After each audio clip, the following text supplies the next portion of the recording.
briefly present some concepts that in the first part of my presentation,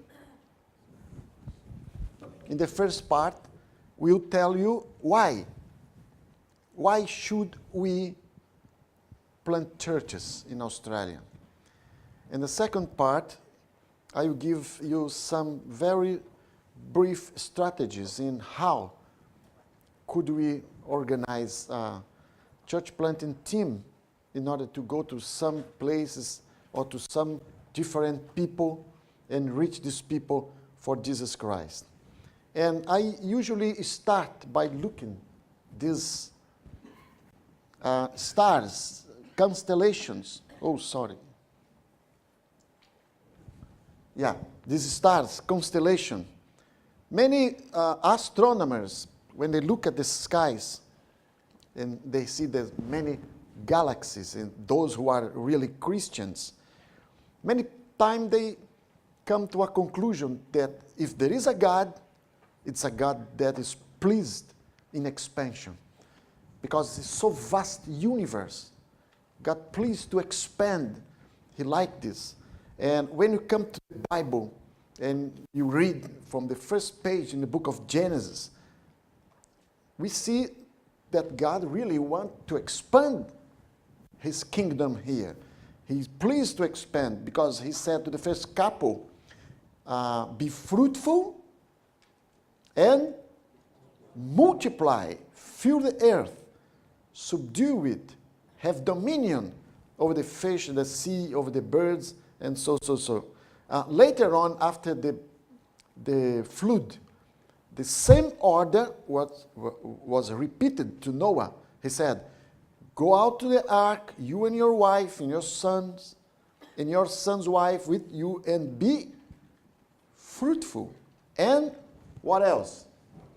Multiply on the earth. So God wants us to grow, to multiply, to extend the borders of God's kingdom in this earth, to reach everyone and maybe every place in this planet. And you see, later on, God called Abraham and he gave him this great commission. He said, get out of your country, from your family, from your father's house, to a land that I will show you. I will make you a great nation. I will bless you. I will make you a great name. A name great, and shall be a blessing. This great commission from Genesis 12, many theologians compared it to the Old Testament version of the New Testament Great Commission text. So that's the Great Commission that God gave to a specific family to get out from their homes and go to other place in order to reach people. And Abraham was like an evangelist, because Paul made a very interesting comment about his work in Galatians 3:8. He said, in the scripture, foreseeing what God would justify the Gentiles by faith, preach the gospel to Abraham beforehand, saying, in you all the nations shall be blessed. So that's how Abraham became God's appointed instrument to take the message to many Gentiles that were spread in the whole land of Palestine. And the interesting thing that wherever he went, he built altars. And you know that game to connect dots? Do you know? It wouldn't be difficult to see where Abraham has gone, because it's just to follow the altar that he just left behind, you know?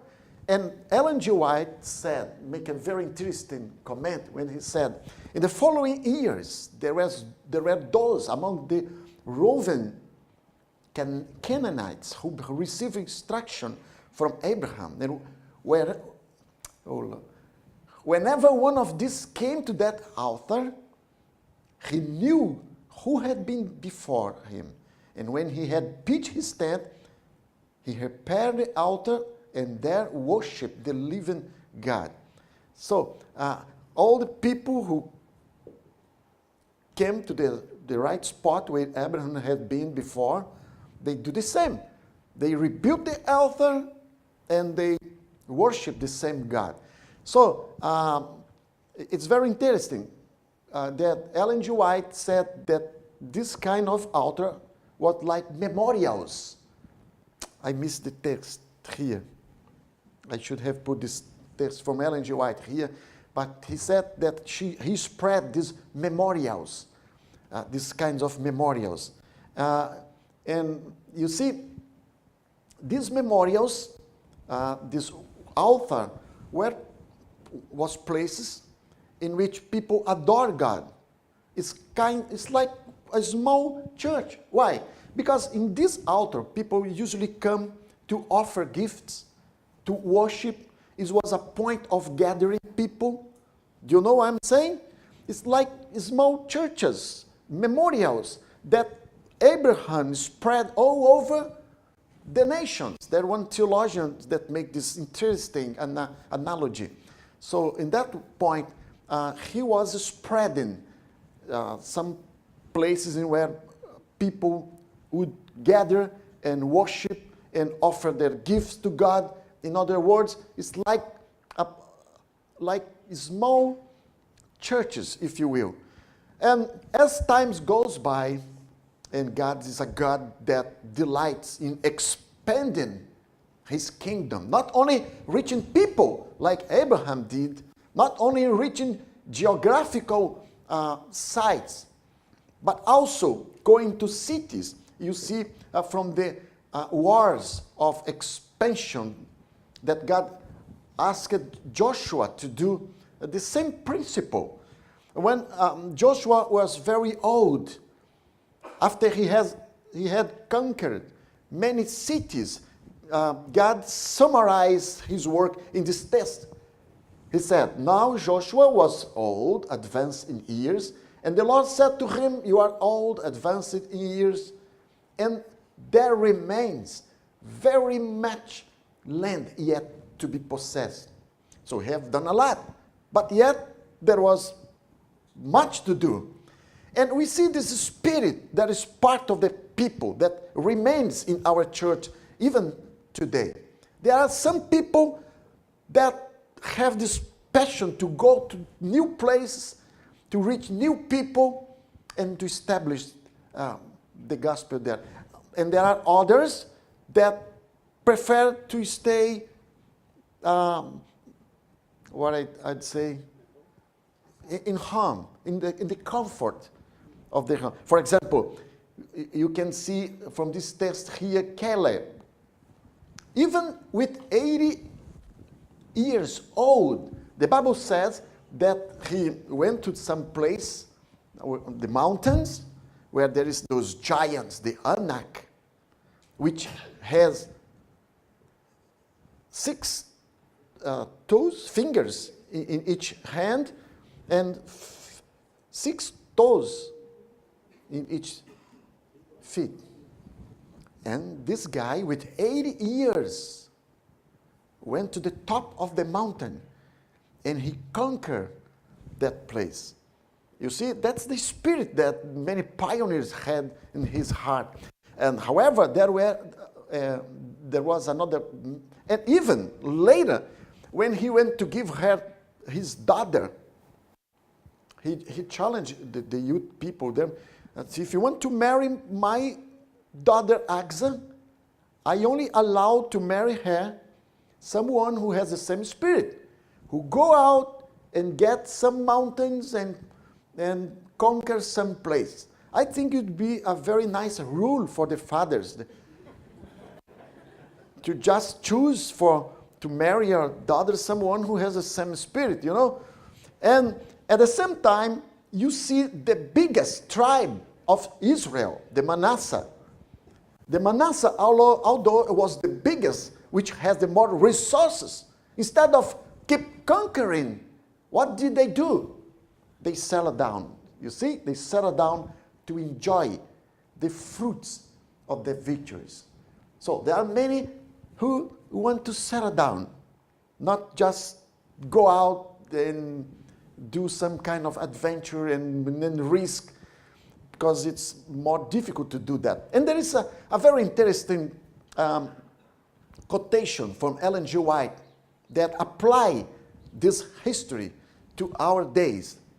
Put attention in the way she warns us. She says, when it's a Christian service, she says, when the Israelites entered Canaan, they did not fulfill God's purpose by taking possession of the whole land.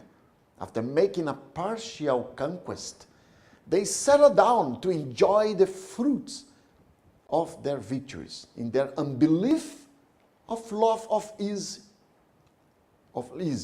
They congregated in the portions already conquered instead of what? Of pushing forward to occupy new territory. Thus, they began to depart from God. By their failure to carry out his purpose, they make it impossible for him to fulfill to them his promise of blessing. See, what does she says now? Read with me. Is not the church of today doing what? The same thing? And she adds, with the whole world before them in need of the gospel, professed Christians congregate where they themselves can enjoy gospel privileges. And she adds, they do not feel the necessity of occupying new territory, carrying the message of salvation into regions beyond. They refuse to fulfill Christ's commission. Which commission? Go ye into all world and preach the gospel to every creature. And she ends, are they less what? Guilty than was the Jewish church? You see, this text apply to our church. And you look at the Bible and you see what happened to these people who refuse to obey. It's easy to see the spiritual condition of them. Just look at the book of Judges. Because the book after Joshua is the book of Judges. And you see the terrible spiritual condition of that people who refuse to conquer new places, new people for Jesus. And we come to the gospel. And you come to the gospel. You see that Jesus stressed some very important points about the importance of expanding his kingdom. Because God delights in expansion of his kingdom. And when you look at the gospel, you see many teachings, many parables. For example, the gospel seed that must be sown in every place. You have a parable of the mustard. The kingdom growth would be expansive like that of the mustard seed. And the parable of the yeast, which is in which it penetrates and transforms. And so we see the principles here of expanding. Jesus told the parable of the banquet. In this specific parable, in which he sent people to invite people for the banquet, we see these people going in at least 4 places. They just not contented to stay around the banquet house.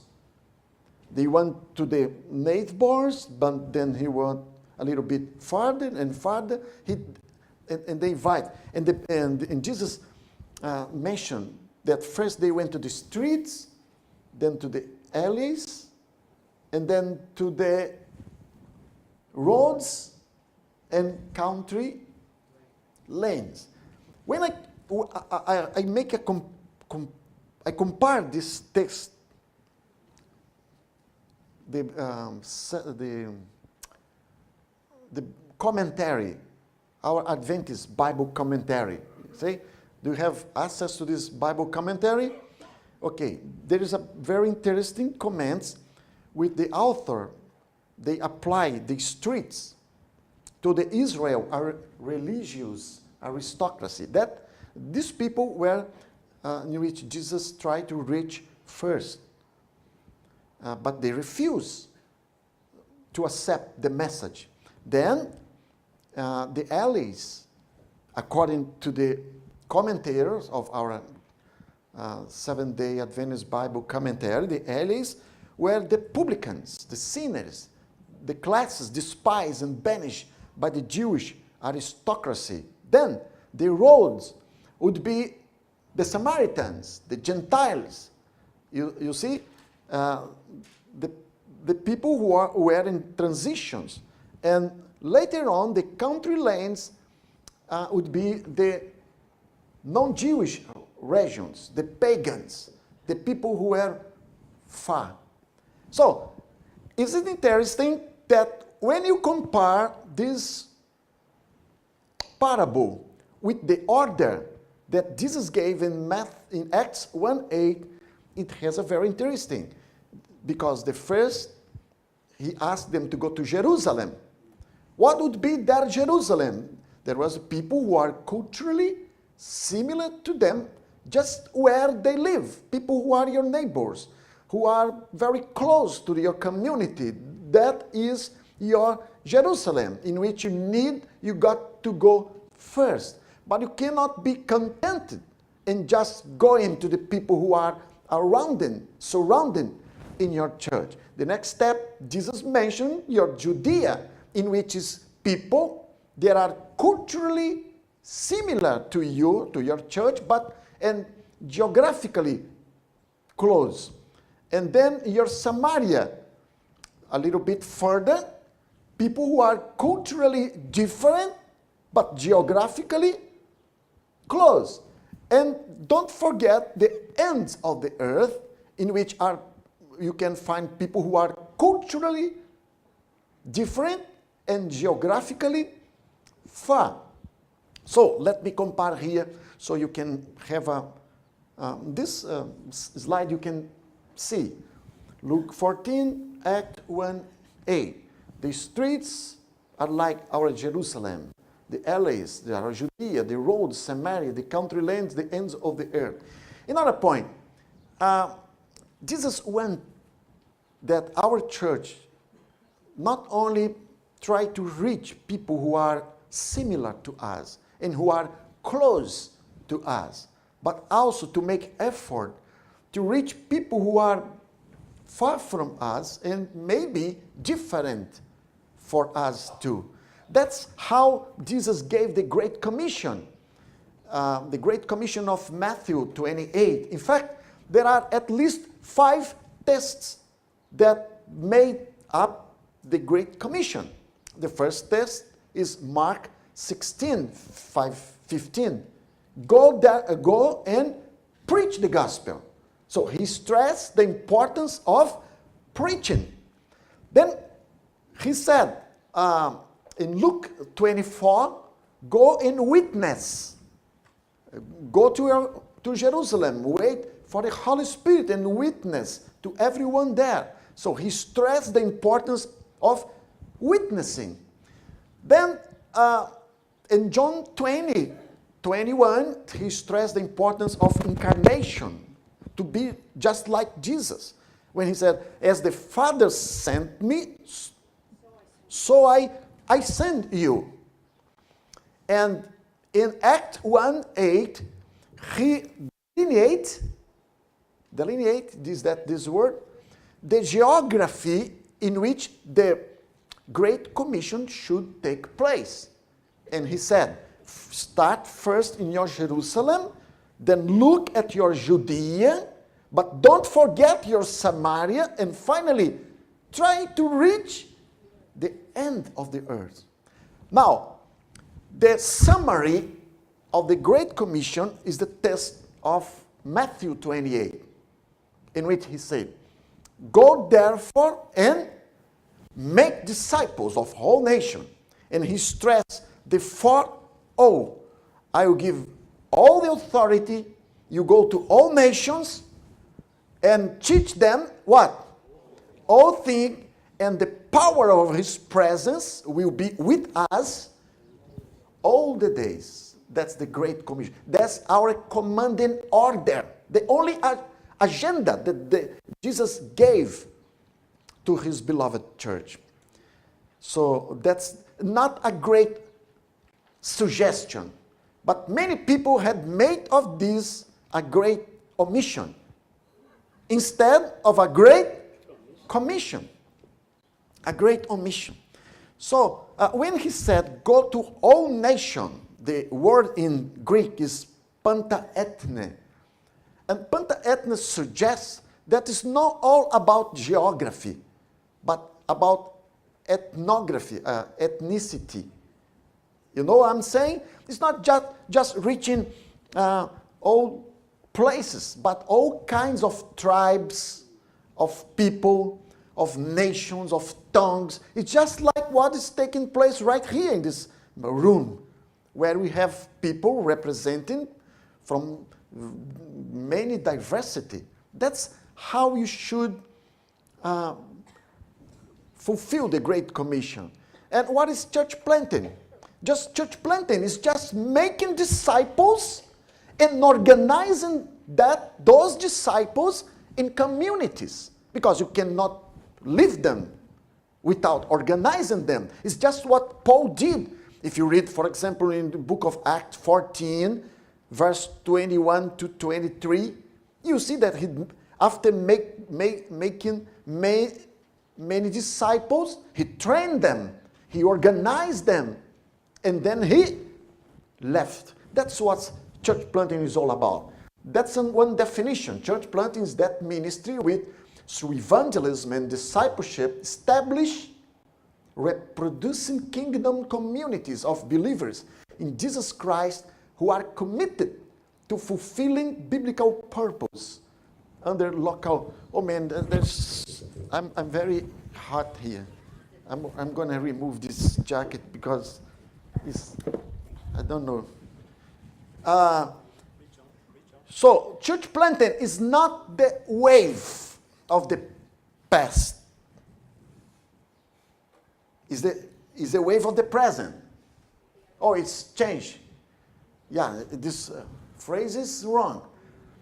Church plant is not just the wave of the past, okay? It's the wave of the present. You see Paul's, how Paul create this word, how this word church planting was created is because of this test here. I planted, Apollos watered, but God gave the increase. So then neither he who plants is anything, nor he who waters, but God who gives the increase. Now he who plants and he who waters are one, and each one will receive his own reward according to his labor. So that's how Paul fulfilled his calling. The way Paul understood the Great Commission of Jesus in Matthew 28 was by going out and planting churches. So many times I used to talk to my young pastor that there are pastors who dream just on being a pastor of a big church and have many associate with them. That's the dream of some in Brazil. But the dream of Paul's dream was to go to other places, you know, to be pioneering in other locations. He wrote in the book of 2 Corinthians that his wish is to preach the gospel in the regions beyond you. So he wants to establish, to expand. You can see this another text here from the book of Romans. He was writing to the Roman people, and he expressed his will when he said, and so I have made my aim to preach the gospel not where Christ was named, lest I should build on another man's foundation. But as it's written, to whom he was not announced, they shall see. And to those who have not heard shall understand. Many times we preach so much for people who are tired of hearing, where there are some people. Yeah, there is one guy, I will show it to you. See, Paul, the church planting in the New Testament, it spread from Jerusalem to Judea, then Samaria, and after that, you see, some people after the persecution went to the Antioch of Syria, and from that specific church, which became the mother church of the all churches in Asia, Paul launched his 3 missionary journeys. And it's interesting that every church he planted became a launching platform to plant churches in the all regions, locations that were around them. For example, you go to Ephesus. You see that from Ephesus, Paul spent 3 years there, and from that, the gospel went to the cities of the Revelation. When you see Thessalonian, you can read from the book of 1 Thessalonians 1, verse 8 to 10. Paul commends them because they received the gospel, and now they are spreading the gospel to all the areas there on Achaia. That's the way we pronounce it, of Achaia and Macedonia. So they received, but they themselves become a transmitter, become another mother church to take the gospel to other areas. And you see from the Antioch of Pisidia, in which was the first city reached by Paul in the region called as Galatians. You read in the text in Acts 13, verse 49, that when the gospel arrived there, a church was planted, and from that place, the gospel spread to all areas around. That's how the gospel spread all over the world. Because Paul planted churches who planted churches. You know? Plant church that in itself. So there are some reasons why we should take church planting very seriously. The first point, the first reason is that all churches are like organic beings, like organic. No, like it's organic, because the church starts small, they grow, you know, then at some specific time they bear fruits or not. Some are fertile, others are steriles, and there are some who are taking these pills for anti-conception. There are some churches that take anti-conception pills just not to bear new. You know what I'm saying? And occasionally, there are some churches that become old, and eventually, there are some that disappear. That's why it's necessary to keep planting church, because many churches come to a point of plateau after 30 years, 40 years. Some of them just do not grow anymore. If you don't keep planting new churches, eventually our denomination will be in risk of disappearing. That's one point. Another point is that different approaches are necessary for the holistic growth, are required for the holistic growth of the church. And I'm going to show you now some dimensions of church growth that need to be applied in our churches and even in our conferences, in our divisions, if you want our church to grow. The first dimension is that known as the E0, E of evangelization. Okay? E0, this this stuff was originally elaborated by a missiology which name is Half Winter. And he said that the first kind of growth that we should worry about is the internal or the qualitative growth.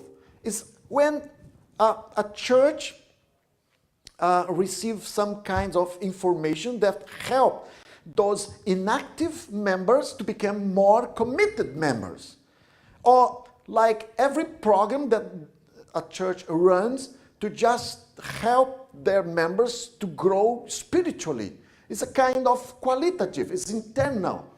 I was looking at some pastor here who was stressing the importance of NCD, natural.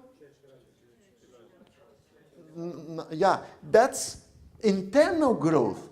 Yeah, that's internal growth. When, for example, you invite some people to come to your church to do a series of revival.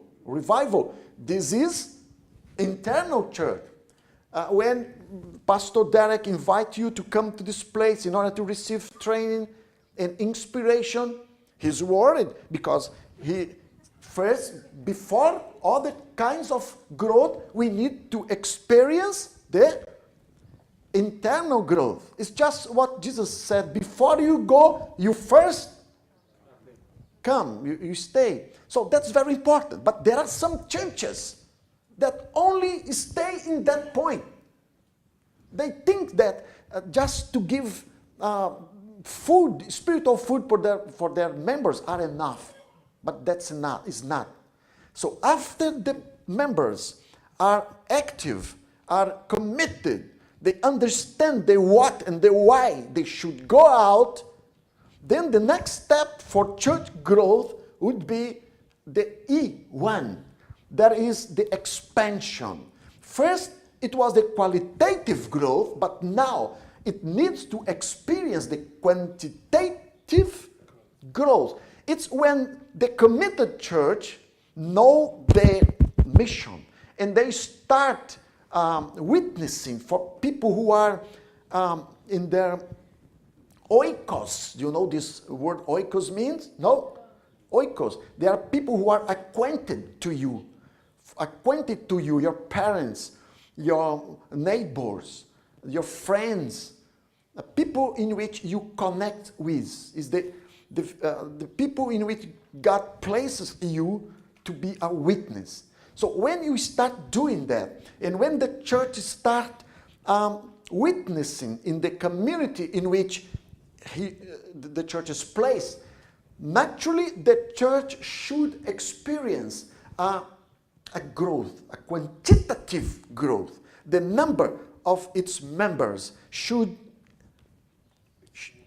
expand, grow. Yeah, but no, there are many churches that stop at this particular time. Because there are some pastors that want to build bigger churches. They call it the mega churches. You know, they are more worried about church growth than God's kingdom growth. Do you know what I'm saying? And that's not good. Because they want to break the walls, to a bigger facility, to have one associate, another associate, and more. Because for the proud, it's good to be pastor of a mega church, you know. But that's not the way Seventh-day Adventists should practice. Because you saw from one of my first PowerPoint presentation that God wants His people to spread, to go to other places, to start small congregations better than just one bigger. So the expansion or quantitative growth is very important. But there are churches that sometimes you keep doing evangelistic series in the church, this evangelistic series inside the church. And the church grows, but there is a point in which the church no longer grows. For example, let me compare to, I don't know the word here, but these containers that we fill the water.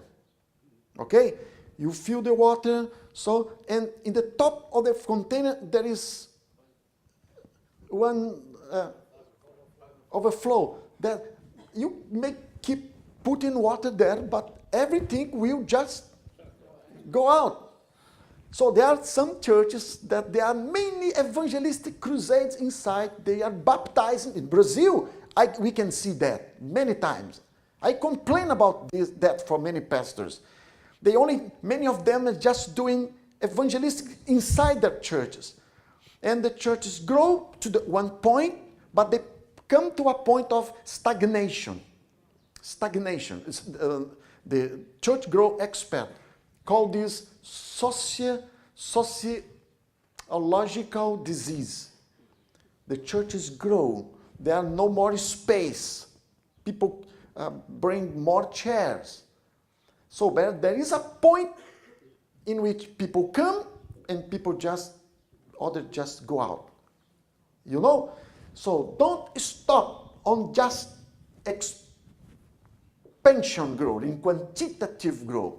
So there are many churches with 100 or maybe 150 or maybe 200 that need now to go to think about the next step for growing their church, in which the name is, see, growth by extension. No longer by expansion, but now by extension. That's church planting. Okay? Is when some people, some pastors or some leaders organize a team, a core group from his church, and send them away to establish a church in another place. And God bless the mother church because he replaced the people that were sent out, and he blessed his kingdom because it's another church that is born who will reach another community. Does that make sense for you? Okay? That is the growth by extension. And many churches have stopped at that point. But you see, God's kingdom is not just about geography. God's kingdom is about ethnicity. You got to reach not only places, not only cities, but also new kinds of people. People who are not similar to ourselves. That's why the next point that would complete the church growth dimension, it is the bridge, growth by bridges, E3. Now is when a church start reaching people who are different from them.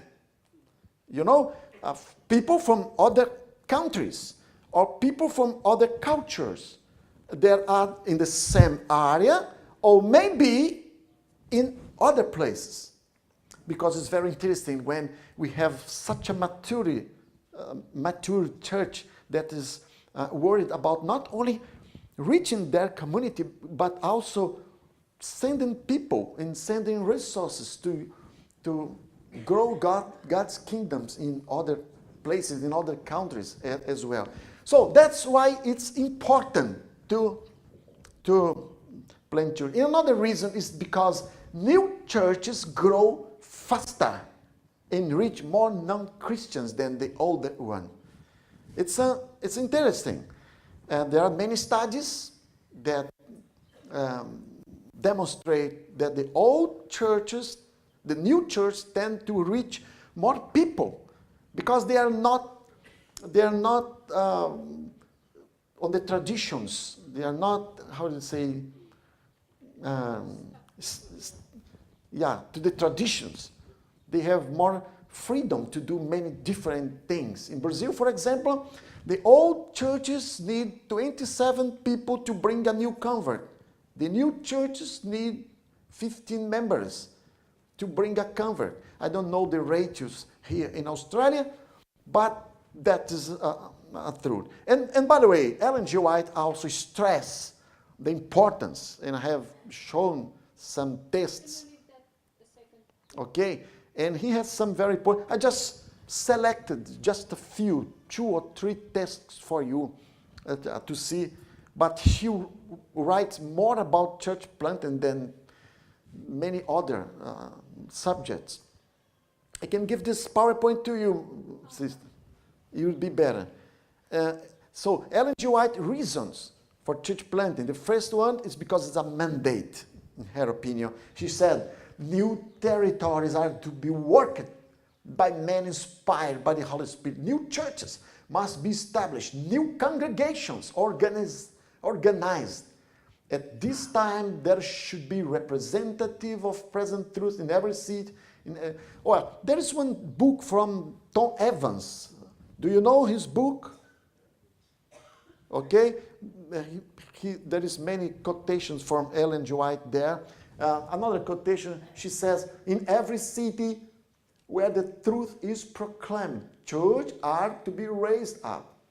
In some large cities like Melbourne, there must be churches in various parts of the city. Another point, new church would bring spiritual renewal for the members of the great churches. Look how she pointed. Many of our members in our large churches are doing comparatively nothing. They might accomplish a good work if instead of crowding together, they would scatter into places that are not yet been entered by the truth. Trees that are planted too thickly do not flourish. They are transplanted by the garden that they may have room to grow and not become dwarfed and sickly. The same rule would work well for our large churches. Many of our members are dying spiritually for want of this very work. They are becoming sickly, inefficient. Transplanted, they would have room to grow strong and vigorous. So that's a very nice way to promote revitalization in some of our big churches. It's just to pick up some core groups and send them away. And if the church is involved in the process of planting a new church, he will be blessed. He will be revitalized as well. So another point here, she says that new churches would cultivate a missionary spirit and eradicate selfishness. She says, the seeds of truth are to be sown in uncultivated centers. It will cultivate a missionary spirit to work in new localities. Selfishness in respect to keeping large companies together is not the Lord's plan. Enter every new place possible and begin the work of educating in vicinities that have not heard the truth. That's God's plans for. And there is one quotation that it was like an arrow in my heart when I first saw it. It was written by a missiology. He was a pastor. His name was Oswald Smith. His wish is to go outside and be a missionary, but he did not have a healthy condition. So he prepared his church in Canada to support many hundreds of church planting enterprises. And he wrote this quotation. He said, no one has the right to hear the gospel twice, while there's someone who hasn't heard it once. You see? Yeah. So he stresses the importance of going to other people and not just keeping these messages to us. There is one very small video that I'm going to show you now that show very different kinds of methods of church planting. And I will stress 2 or 3, but I'll give an overview. You see the big picture in terms of methodology just watching this video. Are you ready? Consider starting starting a new church for a moment. Maybe the idea has never even crossed your mind. Don't worry, nobody's pointing fingers or anything. Maybe you haven't because you've always thought it was just the responsibility of some conference committee. Maybe it's because you've heard nightmares about the ubiquitous parachute model. You know, the church plant model when a pastor is dropped into a neighborhood and hopes to get the church up and running before the clock strikes midnight and the almost future site of the church building turns into a parking lot. Yeah, usually the pastor feels all alone, it costs a lot of money, and the failure rate tends to be very high. Then again, maybe you've never been part of starting a new church because, well, nobody has ever asked you, or explained how you can be a part, or told you about some of the models that really work. Hopefully we can change all that right now. Because the truth is everybody needs to get involved and help implement some of the more effective models to reach more people, more young people, and more diverse people for Christ. So let's consider some of these models and see if they inspire you. We got the vital merger, relocation, surprise start, organic franchise connectional models. We got the lady-led New Start church within a church, restart and house church models. Then there's the multi-site, adoption, and mother-daughter models. Let's focus on those for a moment. The multi-site or extension model is where an additional campus of the parent church is launched, allowing the leadership to remain the same and the healthy DNA of the vital and thriving church to be replicated, all while keeping consistent messages and ministry throughout both campuses. The adoption model is when a larger church absorbs a smaller church, works with the leadership and the already existing facilities and programs at minimal cost, and they grow together into one larger and stronger church in multiple locations. The mother-daughter model is when the parent church accepts a new church pastor, then sends that pastor with a core group from the parent church to plant a new church. It's very cost effective, and there's usually renewed evangelism in both churches, and the parent church is often revitalized. You see, there are more ways to start a church than you think. So consider helping your church start a new church, and consider today the day we all start working together to start new churches, so the gospel can reach new people. Yeah, it's very interesting. So I just consider 2 or 3 of these models, okay, of this methodology. The best one, in my opinion, is that one. The mother church, or the beehive. You know, what could be more natural than just having a baby? It's when a single church becomes a mother to a new church. He sent away a core group to another place. You see, in the beehive, there is some point that another queen bee organized a group of bees around her and just flew away. And you go out to start a new beehive somewhere in another place. And this mother church is the most popular methodology in our churches in Brazil, and also the most popular for the evangelicals as well. It's the easier, because the failure risk is minimum, because he received not only the resources in terms of people, but in terms of money and coaching to start a new churches whenever it is prepared to. It's like this process, this biological process of multiplication through cell mitosis. Okay? It grows, then a parent church keep multiplying. That's very organic, that's natural, that's how God created us to be. And I like this methodology, and later on I will discuss a little bit more about that. Another way to do that is share parenting. I heard someone here talk to me about he's planting another church, but using multiple churches to do that. It's a kind of pool of church planting communities, because the stress, the load is not put in just one street, one church, but they divide the responsibilities for planting a new church. So it's an outstanding option for a smaller church with limited resource. You can join to 1 and 2, 3 churches and plant another church. And that model here is known as colonization. That is more difficult. It's more costly, challenging, because a core team member must move, go to another church, another city, or maybe another country. He get jobs, establish new homes, and new relationship in the planting area. It's just what Paul did. You know, it's just what the first pioneer that came to Melbourne did. They come to this place, they get new homes, new jobs, and so on. It's important when you try to reach areas in which are very remote, very far from everything. Okay? And in Brazil, we use this model here that is made of 5 steps.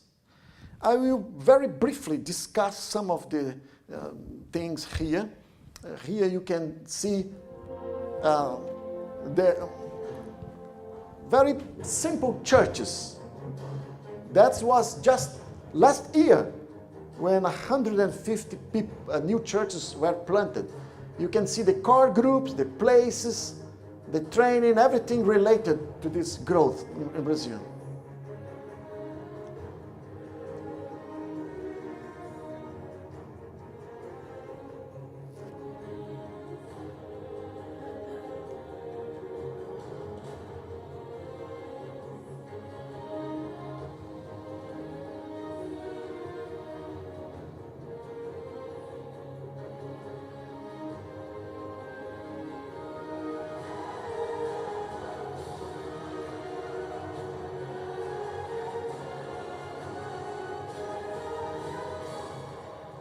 Yeah.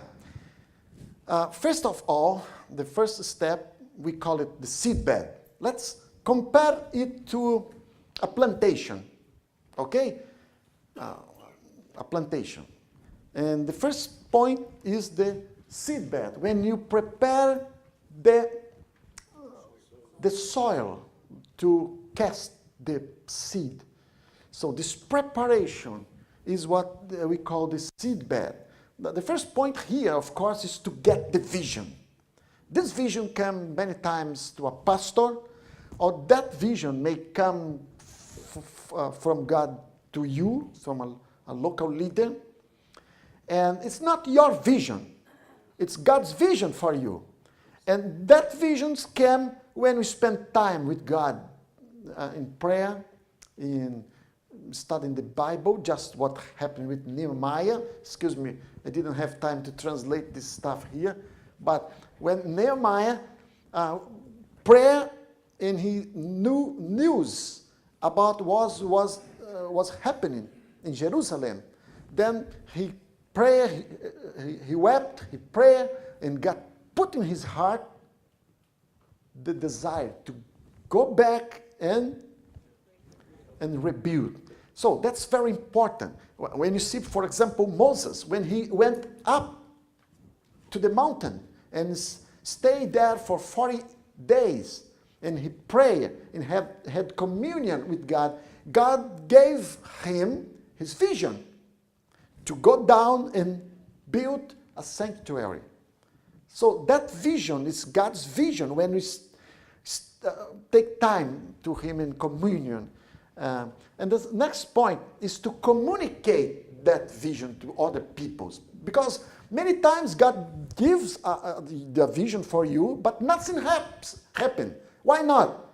Because you got to communicate God's vision to you, to other people. And again, I did not translate here, but I can.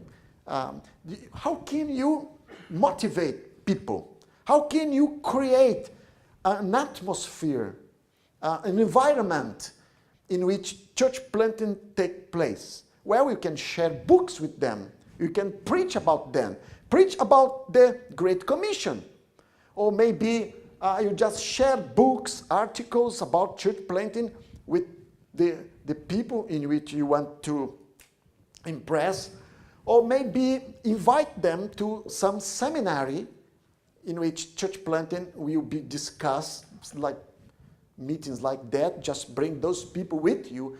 Or maybe you just share some demographic data of the place in which you want to reach with the people.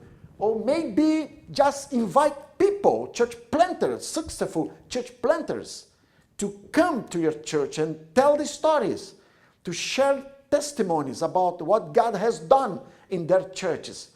So when you share those testimonies, many things can happen. You see that I share many testimonies here from people in Brazil, even though they have another culture, but I felt like these people connect with some of you here.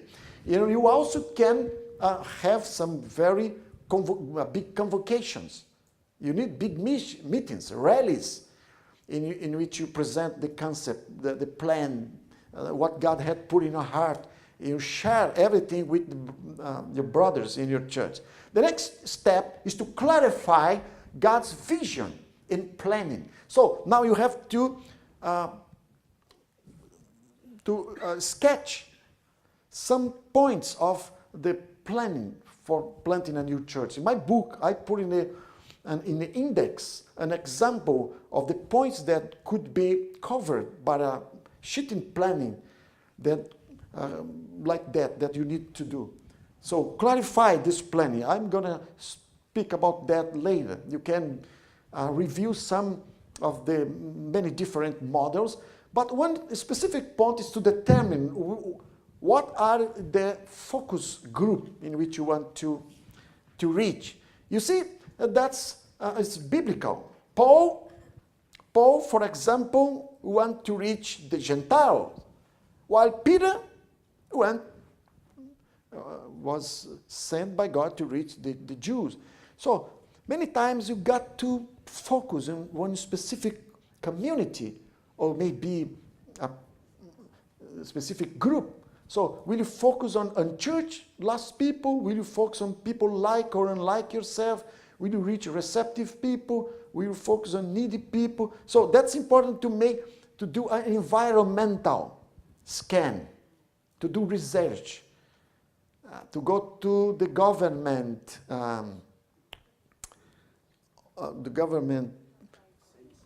census, archives, I don't know, there are many of them that keep all the information about some specific area.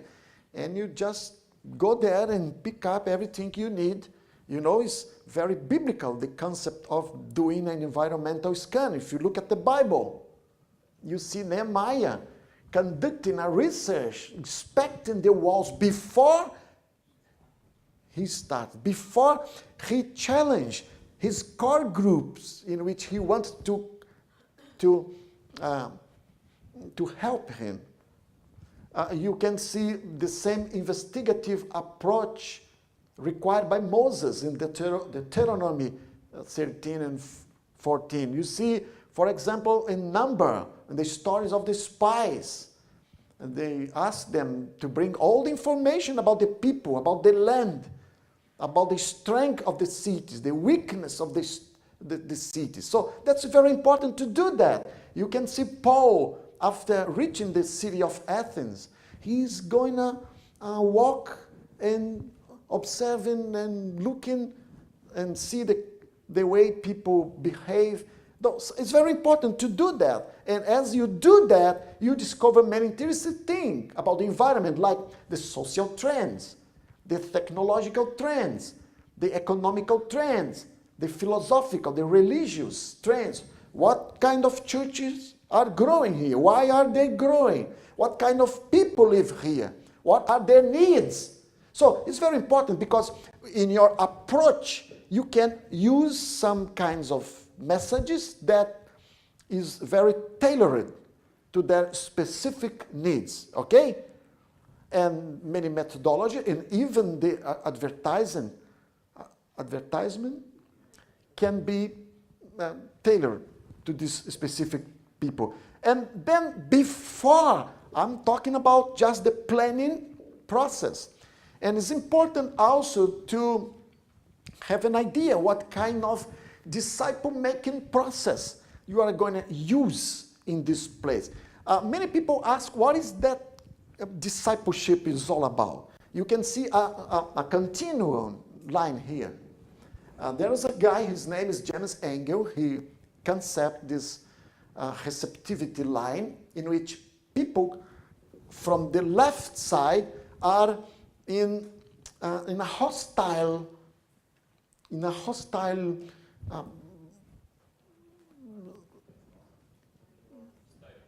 state of mind, because they are angry with God. If you take the Bible to them, they probably will angry with you. But see, the next time, the next point, there are many people who are considering the idea that, yeah, God may exist. God may exist. And maybe another point, there are some people who are just interested in God. So there are people in different points in their spiritual journey. Are you with me? So the central point is the point of commitment. And after that, you got to keep people growing. After that, that's discipleship. Discipleship is to reach people who are in the pre-birth condition and evangelize and help them grow in their spiritual journey at the point that they became very committed Christians, very mature Christians. That's how Paul underscored this concept in the book of Colossians, chapter 1, verse 28.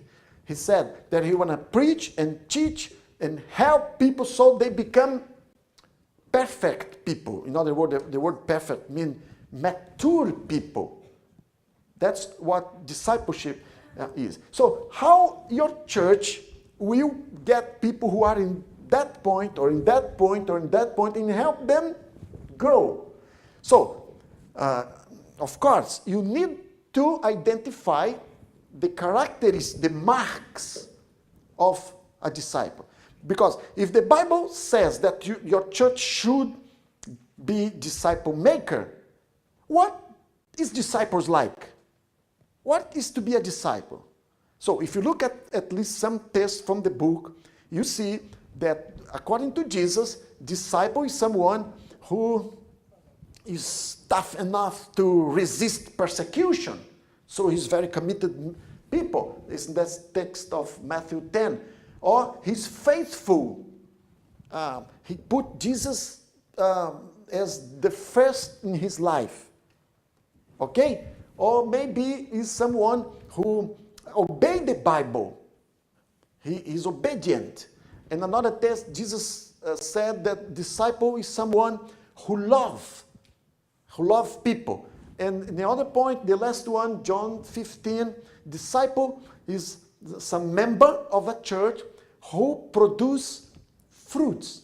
So when you look at these 5 tests that describes the marks of a disciple, the next step is to determine what kind of ministries can I best accomplish these characteristics. So what kind of things you are going to do in our church? Maybe preaching service on Sabbath morning, Sabbath school classes, small group meetings, spiritual mentor. So every kind of ministries, every kind of activities should be established in the planning sheet before you ever launch your church. So I'm not launched the church already. I'm just planning. I'm just organizing. And after that, the next point is to build a gifted leadership team. You know, church planting is not a solo running. It's a team running, or a team sport. You know what I'm saying? It got to be with teams. And you may ask, how can I recruit a team? Well, it's in Portuguese, but the first test is very easy to understand. Just pray God so he can show you. That's how Jesus selected the people in which he worked with. In the book of Luke 6 and Matthew 9, in Luke 6, he spent the whole night praying. When he came down from the mountain, he selected among the disciples the 12. In the book of Matthew 9, he says, the harvest is big, but it's plain. Are few. So the solution is what? Pray. So God may send the people to you. You may invite personally too. Don't just wait people to come. You just go after them. Invite them personally. I'd like to have you in my car group. Oh, I cannot leave my church. It's very comfortable to be here. So okay, let's do that. Because you are very important to this church planting enterprise. I will do that with you. Like, make just a commitment. You cannot stay longer. You cannot stay your whole life there, but just make a commitment to stay just 1 year. And after that, you may go back to your church. You know what? Many people who participate never go back. Because they become passionate about church planting. But if you cannot take the important people that is very important to be part, just ask them to make a commitment. It's just not tricking them, you know. But ask them to stay, let's say, half a year. But it's important. And also, you can gather the core group in 2 ways, the core, the hot, and the cold. Are you familiar with these terms here?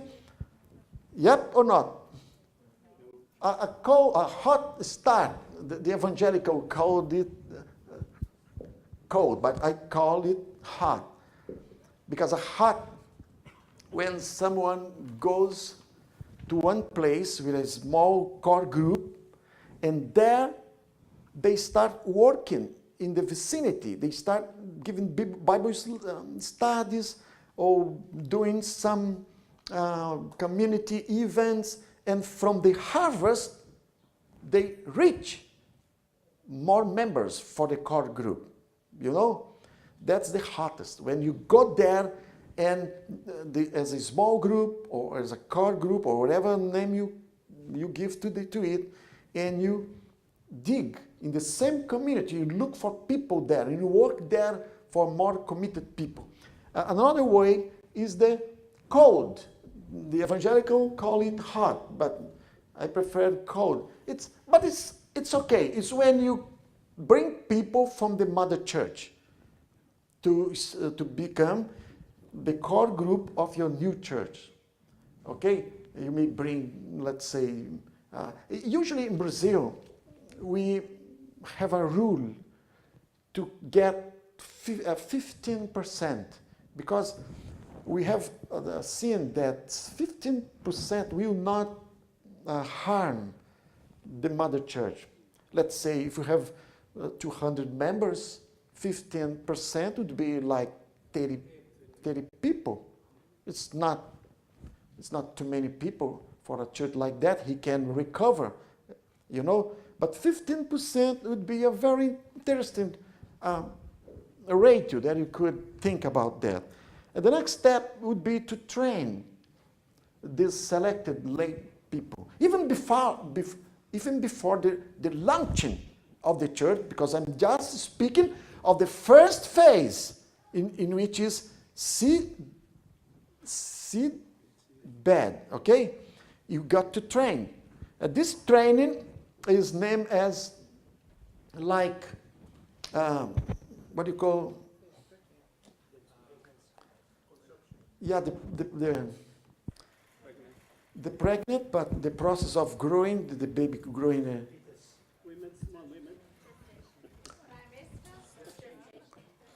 What? I didn't hear.